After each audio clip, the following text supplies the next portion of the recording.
Hello दोस्तों, नमस्कार। बात कर लेते हैं आज की दिन भर की सारी बड़ी खबरों की, जहां सबसे पहले आपको बताएंगे मोहम्मद यूनुस सरकार पर भारत ने चला दिया हंटर, उसके ट्रांसशिपमेंट सुविधा पर लगा डाला ताला, कैसे चारों खाने चित कर दिया दोस्तों भारत ने, बंद कर दी मोहम्मद यूनुस की दुकान, इन रास्तों पर लगा दी पाबंदी, अब कहीं का नहीं रह जाएगा मोहम्मद यूनुस। बताएंगे दोस्तों क्यों ये बड़ा कदम उठाया है अपने भारत ने, और भारत की मोदी सरकार ने इसके पीछे क्या दलीलें दी हैं, जिनको जानकर आप भी कहेंगे कि पड़ोसियों की अकड़ ढीली करना किसे कहते हैं, कोई भारत से ही सीखे। जी हाँ दोस्तों, इसी बीच आपको बताएंगे यूएनएससी में भारत की अस्थायी सदस्यता के लिए इस देश ने कर दिया भारी समर्थन, कह दी दिल छू लेने वाली बात। तो वहीं बताएंगे डोनाल्ड ट्रंप ने कह दिया अमेरिका में लूट ना मंजूर, चीन पर लगा दिया 125% का टैरिफ, तो उधर 75 देशों को टैरिफ से 90 दिन की दे दी राहत। जी हाँ दोस्तों, तो वहीं यूरोपीय यूनियन में कर दिया डोनाल्ड ट्रंप पर बड़ा पलटवार, 20 बिलियन यूरो के अमेरिकी प्रोडक्ट्स पर कर दिया टैरिफ का ऐलान। जी हाँ, तो वहीं तहव्वुर राणा के भारत आने को लेकर सबसे बड़ी क्या खबर आ रही है वो भी आपको बताएंगे। और अगर आप भी आधार कार्ड का करते हैं इस्तेमाल, वाकई में करते ही होंगे दोस्तों, तो आपके लिए बहुत बड़ी खबर है। सारी जानकारियां विस्तार से बताने वाले हैं, बस आप वीडियो के लास्ट तक बने रहेगा। और खबरों में आगे बढ़ने से पहले देश भारत, भारतीय सेना, भारत के संप्रभुता अखंडता का पुरजोर समर्थन करते तो इस वीडियो को लाइक करके, चैनल को सब्सक्राइब करके, बेल आइकन दबा के कमेंट में जय हिंद कह दीजिएगा। बात कर लेते हैं पहली और सबसे बड़ी खबर की, जहां पर भारत ने बांग्लादेश को दे दिया बहुत बड़ा झटका, बंद कर दी मोहम्मद यूनुस की दुकान, इन रास्तों पर लगा दी पाबंदी। दोस्तों, भारत के पूर्वोत्तर राज्यों को लेकर बांग्लादेश के मुखिया मोहम्मद यूनुस का बड़बोलापन महंगा पड़ा। बांग्लादेश को झटका देते हुए भारत ने बांग्लादेश को दी जा रही ट्रांसशिपमेंट सुविधा को वापस लेने का बहुत बड़ा फैसला ले लिया है। यह फैसला 8 अप्रैल से प्रभावी हो चुका है। विदेश मंत्रालय ने स्पष्ट कर दिया है कि इस सुविधा के कारण भारतीय बंदरगाहों और हवाई अड्डों पर अत्यधिक भीड़, लॉजिस्टिक देरी और लागत में वृद्धि हो रही थी, जिससे भारत के अपने निर्यात भी प्रभावित हो रहे थे। दोस्तों, ट्रांसशिपमेंट का मतलब होता है एक देश से माल दूसरे देश ले जाने के लिए किसी तीसरे देश के बंदरगाह, एयरपोर्ट या परिवहन रास्ते का इस अस्थायी उपयोग करना, यानी टेम्परेरी यूज करना। भारत ने बांग्लादेश को यह सुविधा दी थी ताकि बांग्लादेश अपने सामान को भारतीय बंदरगाहों या एयरपोर्ट के जरिए दुनिया के बाकी हिस्सों में भेज सके, और कुछ मामलों में भारत के बंदरगाहों पर अपना सामान उतार चढ़ाव भी कर सके। उदाहरण के लिए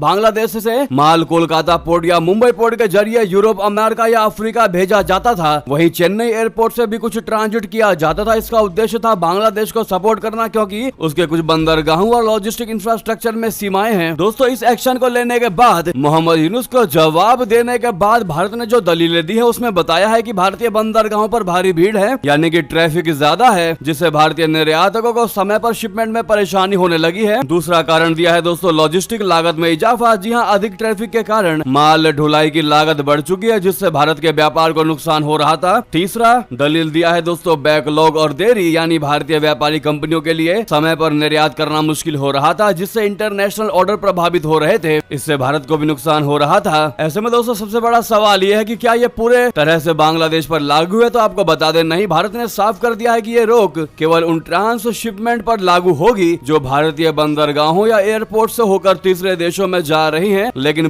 बांग्लादेश से नेपाल और भूटान को जाने वाला सामान जो भारत की भूमि से होकर जाता है, उस पर कोई रोक नहीं है। अब सवाल ये उठता है कि इस फैसले से क्या असर पड़ेगा बांग्लादेश पर? तो आपको बता दें, बांग्लादेश को अपने माल की शिपिंग के लिए अब चिट्टागोंग या मोंगला पोर्ट पर निर्भर रहना पड़ेगा। इससे लॉजिस्टिक लागत और शिपिंग टाइम बढ़ सकता है। बांग्लादेश के छोटे और मीडियम एक्सपोर्ट को विशेष रूप से दिक्कतें होंगी। साथ ही भारतीय पोर्ट्स और एयरपोर्ट्स पर दबाव कम होगा, भारतीय निर्यातकों को राहत मिलेगी। ये फैसला लोकल व्यापार हितों को प्राथमिकता देने की नीति का संकेत भी देता है। मोहम्मद यूनुस ने चाइना में कहा था कि बंगाल की खाड़ी उनका है, और अब इस फैसले से उन्हें समझ में आ जाएगा कि हिंद महासागर के जरिए व्यापार करने के लिए भारत की कृपा दृष्टि चाहिए ही चाहिए। सिर्फ जुबानबाजी, डायलॉग बाजी से काम नहीं चलेगा। दोस्तों, भारत का ये छोटा सा ही फैसला मोहम्मद यूनुस की पैरों तले जमीन तो खिसका ही देगा। इस पर आपकी अब जो भी राय हो, थोड़ा सा आईना भी दिखाना बांग्लादेश को, खास करके मोहम्मद यूनुस को, बहुत जरूरी था। अगर आप भी भारत के इस फैसले का पूर्ण समर्थन करते हैं तो सामने लाइक का बटन है, अभी तक लाइक नहीं किया तो लाइक दबा दीजिएगा, और साथ ही कमेंट में we support our Indian decisions कहना मत भूलिएगा। दोस्तों, साथ ही साथ बात कर लेते हैं अगली खबर की, जहां यूएनएससी में भारत की अस्थायी सदस्यता के लिए स्लोवाकिया ने किया समर्थन, कह दी दिल छू लेने वाली बात। दोस्तों, स्लोवाकिया के राष्ट्रपति पीटर पेलेग्रिनी ने कहा है कि उनका देश संयुक्त राष्ट्र सुरक्षा परिषद यानी यूएनएससी में अस्थायी सदस्यता के लिए भारत के प्रयास को अपना पूर्ण समर्थन देता है। स्लोवाकिया के राष्ट्रपति ने यहाँ 2 दिवसीय राजकीय यात्रा पर पहुंची राष्ट्रपति द्रौपदी मुर्मू जी से मुलाकात के बाद एक बयान में कहा कि भारत के साथ हम भी दुनिया के बहुपक्षीय कामकाज के प्रमुख समर्थक हैं और हम अपने अंतर्राष्ट्रीय संगठनों के कामकाज का भी समर्थन करते हैं। ये स्लोवाकिया के लिए महत्वपूर्ण है और मैंने कल संयुक्त राष्ट्र महासभा के पूर्व अध्यक्ष के साथ बैठक में इस पर जोर दिया है। संयुक्त राष्ट्र सुरक्षा परिषद में 15 सदस्य हैं, जिनमें से 5 अस्थायी हैं यानी परमानेंट है, जिसमें अमेरिका, ब्रिटेन, फ्रांस, रशिया और चाइना है। 5 सदस्यों के पास वीटो शक्तियां हैं जो उन्हें सुरक्षा परिषद के किसी भी प्रस्ताव को रोकने की अनुमति देती है, जिसमें संयुक्त राष्ट्र में नए सदस्य देशों के प्रवेश या संयुक्त राष्ट्र के नए महासचिव के लिए नामांकन से संबंधित प्रस्ताव भी शामिल है। दोनों नेताओं ने यहाँ राष्ट्रपति भवन में औपचारिक सलामी गारद और पारंपरिक ब्रेड एंड साल्ट समारोह के बाद वार्ता के लिए मुलाकात की। मुर्मू को पारंपरिक पोशाक पहने एक स्लोवाक जोड़े ने ब्रेड भेंट की। स्लोवाक दंपति ने मुर्मू को ब्रेड दी जिसे उन्होंने नमक लगाकर खाया। ये प्राचीन परंपरा विभिन्न विशेष अवसरों पर विशिष्ट अतिथियों के लिए आतिथ्य, मित्रता और सम्मान के प्रतीक के रूप में निभाई जाती है। ऐसे में स्लोवाकिया को थैंक यू जरूर कहिएगा दोस्तों भारत का समर्थन करने के लिए। ऐसे में दोस्तों अमेरिका, ब्रिटेन, फ्रांस, रशिया इनको ज्यादा दिक्कत नहीं है कि भारत को परमानेंट मेंबर बनाया जाए, लेकिन एक चाइना ही है दोस्तों जो वीटो पावर लगा करके भारत को अस्थायी सदस्यता लेने नहीं देता। नेक्स्ट खबर की बात कर लेते हैं, जहां पर डोनाल्ड ट्रंप ने 2 सबसे बड़े ऐलान कर दिए। पहला ये कि चीन को दे दिया 125% टैरिफ का तगड़ा वाला झटका, तो वहीं दूसरी तरफ 75 देशों को 90 दिन की राहत दे दी है दोस्तों टैरिफ को लेकर। जी हाँ, अमेरिका और चाइना के बीच जारी व्यापार युद्ध लगातार गहराता जा रहा है। चाइना ने अमेरिका पर 84% का आज जवाबी टैरिफ लगा दिया था, जिसके बाद राष्ट्रपति ट्रंप ने फिर से चीन के खिलाफ आज टैरिफ को बढ़ा दिया। ट्रंप ने चाइना के खिलाफ टैरिफ को बढ़ाकर 125% कर दिया है। वहीं 75 देशों को 90 दिनों तक टैरिफ में राहत देने का भी ऐलान कर दिया है। ट्रंप ने कहा कि चाइना ने दुनिया के बाजारों के प्रति सम्मान नहीं दिखाया है। इसके मद्देनजर मैं अमेरिका की ओर से चाइना पर लगाए गए टैरिफ को 125% तक बढ़ा रहा हूं, जो तत्काल प्रभाव से लागू होगा। उम्मीद है कि चाइना भविष्य में इस बात को समझेगा कि अब वो अमेरिका और अन्य देशों से धोखाधड़ी नहीं कर सकता, ये बर्दाश्त नहीं किया जाएगा। उन्होंने आगे कहा कि इसके विपरीत इस बात को ध्यान में रखते हुए 75 से अधिक देशों ने अमेरिका के व्यापार प्रतिनिधियों, वाणिज्य विभाग, ट्रेजरी विभाग से व्यापार, टैरिफ मुद्दों, मुद्रा हेरफेर और दूसरे व्यापार से जुड़े मुद्दों पर बातचीत के लिए कहा है। इन देशों ने मेरी सलाह को मानते हुए अमेरिका के खिलाफ कोई कार्रवाई नहीं की, इसलिए मैंने इन पर 90 दिनों के लिए टैरिफ को बढ़ाने का फैसला रोक दिया है और इस दौरान टैरिफ 10% तक घटा दिया है, जो तुरंत लागू होगा। इस मामले पर ध्यान देने के लिए धन्यवाद। जी हाँ दोस्तों, मिस्टर डोनाल्ड ट्रंप ने कितना बड़ा गेम खेला है आप इस बात से समझ सकते हैं। एक तरफ चाइना पर 125% का टैरिफ लगा दिया है और बाकी 75 देशों को टैरिफ से 90 दिनों की राहत दे दी है दोस्तों, ताकि जब चाइना पर 125% का टैरिफ लगाया जाए तो उसके समर्थन में बाकी देश ना रहे और चाइना अकेला फील करे, और जब उसकी हालत पतली हो जाए और उसके समर्थन में दूसरा देश नहीं रहेगा तो चाइना अपने आप ही कोई ना कोई रास्ता निकालेगा, उसकी अकड़ ढीली होगी और वो अमेरिका की ओर नरम पड़ जाएगा। दोस्तों वाकई में डोनाल्ड ट्रंप को मानना पड़ेगा, टैरिफ लगाने के बाद भी चाइना कौन सी हरकतें चल सकता था, ये सब ध्यान में रखते हुए बाकी 75 देशों को 90 दिनों की मोहलत दे दी, ताकि ये 90 दिनों तक शांत रहे और चाइना अकेले जितनी ताकत हो सके अमेरिका के लिए लगा सके।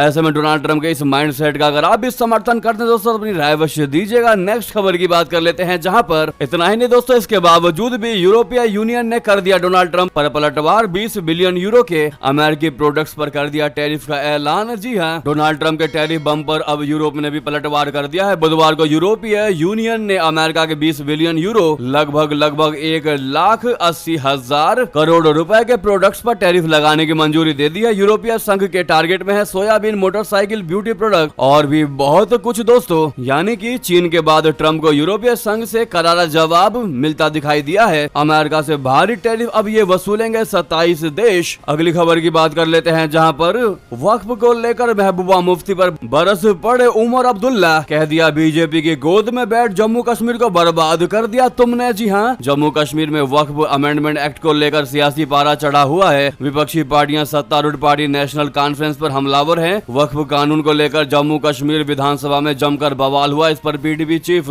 महबूबा मुफ्ती ने तंज करते हुए कहा है कि असेंबली में हुए नाटक से पता चलता है कि नेशनल कॉन्फ्रेंस और भाजपा वक्फ संशोधन कानून पर एक मत है। अब इस पर उमर अब्दुल्ला ने पलटवार किया है। मुख्यमंत्री उमर अब्दुल्ला ने बुधवार को विधानसभा में वक्फ अमेंडमेंट एक्ट को लेकर एनसी के विधायकों के प्रदर्शन का बचाव किया। इस दौरान उन्होंने कहा कि हाल में पारित इस कानून से केंद्र शासित प्रदेश के बहुसंख्यक लोगों की भावनाएं आहत हुई हैं। अब्दुल्ला ने अपोजिशन पार्टी पीपल्स डेमोक्रेटिक पार्टी और पीपल्स कॉन्फ्रेंस के नेतृत्व पर भी निशाना साधा, जिन्होंने श्रीनगर के ट्यूलिप गार्डन में सेंट्रल मिनिस्टर किरण रिजिजू के साथ उनकी हालिया मुलाकात को लेकर उन पर निशाना साधा था। अब्दुल्ला ने कहा कि आलोचना करने वाले वही लोग हैं जो भारतीय जनता पार्टी की गोद में बैठ गए और जम्मू कश्मीर को बर्बाद कर दिया। सीएम ने कहा कि सदन के ज्यादातर सदस्य वक्फ संशोधन अधिनियम से नाराज थे और सदन में अपनी बात रखना चाहते थे। दुर्भाग्य से उन्हें इस मामले पर अपनी बात रखने का मौका नहीं मिला। यानी कि कुल मिलाकर दोस्तों सीएम अब्दुल्ला महबूबा मुफ्ती पर भड़कते हुए ये जवाब दिया है। वहीं चंद घंटों बाद भारत में होगा तहव्वुर राणा। मोदी सरकार के वो 5 सबसे बड़े कदम जिन्होंने अमेरिका से प्रत्यर्पण को बनाया संभव, वरना और किसी के बस की बात नहीं होती। दोस्तों मुंबई के 26/11 हमले का मास्टरमाइंड तहव्वुर राणा चंद घंटों में भारत में होगा। देश की आर्थिक राजधानी को आतंक के बारूद से थर्रा देने वाले इस आतंकी को अमेरिका से लाया जा रहा है। जांच एजेंसी एनआईए और खुफिया एजेंसी रॉ की एक ज्वाइंट टीम तहव्वुर राणा को इस लेकर स्पेशल फ्लाइट से रवाना हो चुकी है। गुरुवार दोपहर बाद उसको दिल्ली पहुंचने की पूरी संभावना है। भारत आने से पहले उसने खुद को बचाने की बहुत कोशिश की थी, लेकिन उसके प्रत्यर्पण पर रोक लगाने की अर्जी अमेरिकी सुप्रीम कोर्ट ने सोमवार को खारिज कर दी। उसने अपनी याचिका में खुद को पार्किंसन बीमारी से पीड़ित बताते हुए कहा था कि यदि भारत रिपोर्ट किया गया तो उसे प्रताड़ित किया जा सकता है, लेकिन उसकी हर चाल फेल हुई। भारत की कूटनीति के चलते मुंबई हमलों का मास्टरमाइंड अब अपने गुनाहों का हिसाब देने आ रहा है। ऐसे में हम आपको मोदी सरकार के उन 5 कदमों को गिनवाते हैं दोस्तों, जिनकी वजह से अमेरिका ने उसको भारत के हवाले कर दिया। जिसमें पहला है, साल 2011 में भारत की जांच एजेंसी एनआईए ने तहव्वुर राणा के खिलाफ चार्जशीट दाखिल की थी। दूसरा है, भारत ने 4 दिसंबर 2019 को पहली बार डिप्लोमेटिक चैनल से राणा के प्रत्यर्पण की मांग की थी। तीसरा है दोस्तों, 10 जून 2020 को तहव्वुर राणा की अस्थायी गिरफ्तारी की मांग की गई थी। चौथा है, फरवरी 2021 में भारत ने आधिकारिक तौर पर प्रत्यर्पण की मांग करते हुए अमेरिकी न्याय विभाग को नोट भेजा था। पांचवा और अंतिम कदम है, 22 जून 2021 को अमेरिका की संघीय अदालत में तहव्वुर राणा के प्रत्यर्पण को लेकर सुनवाई के दौरान भारत ने सबूत पेश किए थे। जी हाँ, ऐसे में तहव्वुर राणा के भारत आने के बाद उस पर कौन सा फैसला लिया जाना चाहिए दोस्तों, आप लोग कमेंट में सुझाव अवश्य दीजिएगा। तो वहीं इस मुद्दे पर अमित शाह जी ने कह दिया कि 26/11 के वक्त जो सत्ता में थे वो विफल रहे। तहव्वुर राणा का प्रत्यर्पण मोदी सरकार की कूटनीति की सबसे बड़ी जीत। जी हाँ, अमित शाह जी ने एक न्यूज चैनल के कार्यक्रम में कहा कि तहव्वुर राणा का प्रत्यर्पण प्रधानमंत्री मोदी जी की कूटनीति की बड़ी सफलता है। गृह मंत्री ने कहा कि मोदी सरकार का प्रयास है कि जो भी भारत की अस्मिता, जमीन और जनता पर हमला करेगा उसे सजा दिलाई जाए। जी हाँ, अमित शाह जी ने कहा तहव्वुर राणा को भारत लाया जाएगा, उस पर मुकदमा चलेगा और सजा दी जाएगी। ये मोदी सरकार की बहुत बड़ी उपलब्धि है। अमित शाह जी ने बिना नाम लिए कांग्रेस पर भी निशाना साधते हुए कहा कि 2008 के मुंबई हमले के समय जो सत्ता में थे वे राणा को भारत ना ला सके, वे नाकाम रहे और मोदी सरकार को बड़ी कूटनीतिक जीत मिली है। ऐसे में दोस्तों थैंक यू मोदी जी जरूर लिखिएगा कमेंट में। साथ ही साथ आपको बता दें, बहुत बड़ी खबर, भारतीय मूल के काश पटेल को एटीएफ के कार्यवाहक निदेशक पद से हटाया गया। अचानक लिया गया ये फैसला। जी हाँ, एफबीआई निदेशक काश पटेल को अल्कोहल, तंबाकू, हथियार एवं विस्फोटक ब्यूरो के कार्यवाहक निदेशक के पद से हटा दिया गया है। उनके स्थान पर अमेरिकी सेना सचिव डैनियल डिस्काल को नियुक्त किया गया है। सूत्रों ने बताया कि डिस्काल सेना सचिव के रूप में काम करना जारी रखेंगे, जबकि वे अमेरिकी न्याय विभाग की एक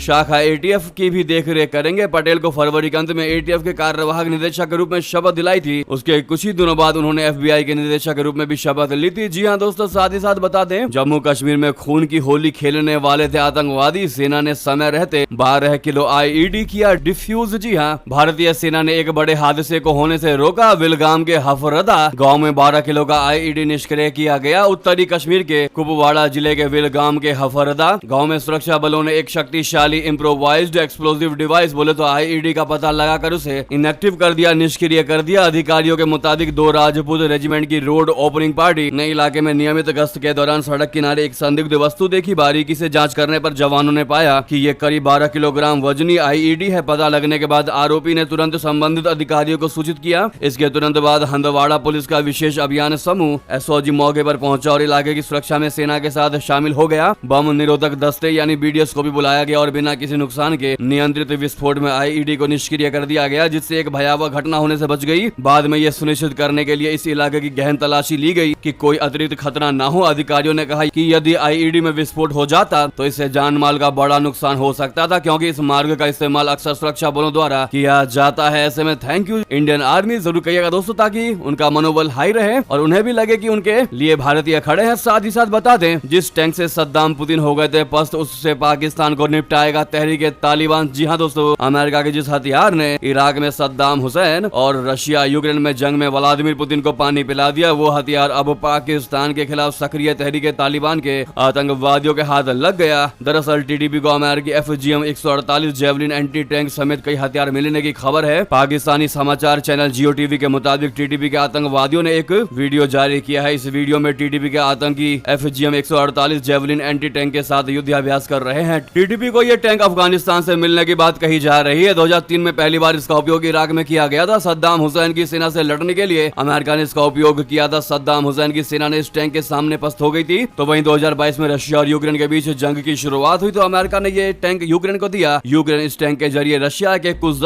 इलाके पर कब्जा कर लिया। अब ऐसे में इस खबर को लेकर टेंशन में आ चुकी है पाकिस्तान की शहबाज सरकार, पैरों तले खिसक चुकी है जमीन। साथ ही साथ आपको बता दें, पीओके से आई आवाज खालू शहबाज मुर्दाबाद। जी हाँ, आखिर ऐसा क्या हुआ जिससे हिल गई पाकिस्तान सरकार? दोस्तों, अमेरिका से पाकिस्तानी साजिशों का खात्मा किया जा रहा है तो पाकिस्तान के कब्जे वाले कश्मीर में वो हो चुका है जो किसी ने सोचा भी नहीं था। बता दें कि पाकिस्तान के कब्जे वाले कश्मीर की आवाम ने एक ऐसा ऐलान कर दिया जिसने शहबाज शरीफ से लेकर हाफिज सईद और मसूद अजहर जैसे आतंकवादियों को हिलाकर रख दिया। आखिर क्या है ये सुलगता ऐलान और क्या पाकिस्तान के कब्जे वाले कश्मीर में शुरू हो रहे हैं बगावत? बता दें, पिछले 4 सालों से पाकिस्तान के कब्जे वाले कश्मीर में लोगों का गुस्सा लगातार सुलग रहा था। कभी सरकारी योजनाओं में भेदभाव तो कभी अवैध तरीके से गिरफ्तारी, मुद्दे अलग अलग थे, लेकिन हर बार तस्वीर एक ही सामने आती थी। पाकिस्तानी फौज बनाम पीओके की आवाम। इसी टकराव को पाकिस्तान के कब्जे वाले कश्मीर के लोगों ने एक और कदम आगे बढ़ा दिया है। पीओके से आवाजें उठने लगी हैं। पीओके की सियासत में लगातार अपना दायरा बढ़ाने वाली अवामी एक्शन कमेटी ने एक अहम मीटिंग की जिसमें साफ कर दिया गया अब पीओके की धरती से आतंकवाद को समर्थन नहीं मिलेगा। इस इलाके को एक प्रॉक्सी वॉर का हिस्सा बना दिया गया। हमारे यहाँ जिहादी सोच को फैलाया जा रहा है। हमारे नौजवानों को बरगलाकर उस तरफ